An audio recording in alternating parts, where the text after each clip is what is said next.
এই দেখো আজকে আমি ছোট ছোট আম দিয়ে আর আঙুর দিয়ে চাটনি করব। আচারের মতন জাস্ট হবে ওটা, চাটনিও বলা চলে না, ওটা বানিয়ে রেখে দিলে অনেক দিন খেতে পারবে তোমরা। তো এই দেখো আমি আঙুরগুলো ছোট ছোট করে কেটে নিয়েছি আর আমটাও সেদ্ধ বসিয়ে দিয়েছি, দেখতেই পাচ্ছ। এখানে আমি পাঁচফোড়ন মিশিয়ে নিচ্ছিলাম আর তারপরেই যা সোমবারে দিব সেটাও আমি দিচ্ছিলাম, মিশিয়ে নিচ্ছিলাম। আর এখানে একটু ভেজে নিচ্ছিলাম এই পাঁচফোড়ন আর শুকনো লঙ্কাটা। এখানে শিলনোড়াতে বেটে নিব, একটু বেটে সাইড করে রেখে দেব। আর এটা হচ্ছে আমি সোমবারে দেব। এটা ছিল শুকনো লঙ্কা, মৌরি আর ছিল সর্ষে। তো এটা আমি সোমবারে দিয়ে দিলাম। আর এখানে নিয়ে নিয়েছি হলুদ, লঙ্কা গুঁড়ো, কাশ্মীরি লঙ্কা গুঁড়ো আর কি, আর হচ্ছে এখানে লবণ, তিনটেই মিশিয়ে নিয়েছিলাম। এই দেখো সোমবারে দিয়ে দিয়েছি আমি, তেল দিয়ে দিয়েছি। তেলটা গরম হওয়ার পর দিয়ে দিয়েছি ওই যে রেখে দিয়েছিলাম, দেখতেই পাচ্ছিলে।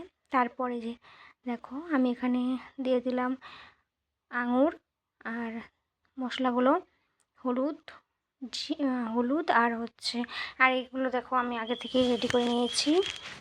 আমগুলো সেদ্ধ করে রেখে দিয়েছিলাম আর এরকম ভাজা ভাজা হালকা ভেজে নিয়েছিলাম। আর এখানে আমটাও সেদ্ধ আমটাও দিয়ে দিলাম।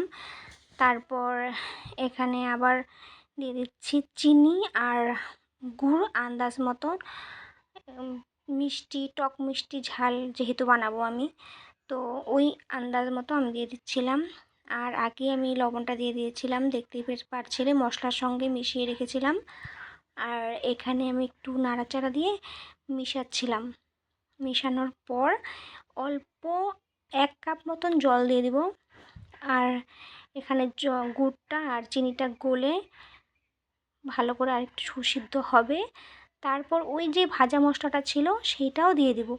দেখো কালারটা কি হয়েছে, দারুণ দারুণ।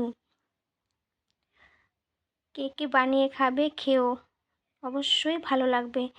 এই দেখো গুঁড়ো মশলাটা আধ ভাঙ্গা করে নিয়েছিলাম শিলনোড়াতে, ওইটাই নামানোর আগ দিয়ে ছড়িয়ে দিয়ে দিলাম। তো তারপর নামিয়ে নিচ্ছিলাম।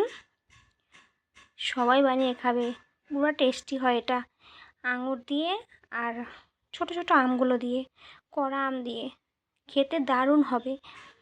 তো আজকে আমি অনেকদিন থেকে ভাবছিলাম বানাবো, আজকে বানিয়ে খেয়েছি, এত টেস্টি হয়েছে, তার জন্যই তোমাদের সঙ্গে আমি শেয়ার করলাম। আর সবাই বানিয়ে খাবে। এই দেখো লোভনীয় হয়েছে। আজকের মতন এইটুকুই, অবশ্যই সবাই বানিয়ে খাবে এটা। চাটনি বলেছে ঠিকই, কিন্তু আচারের মতনই টেস্ট হয়েছে।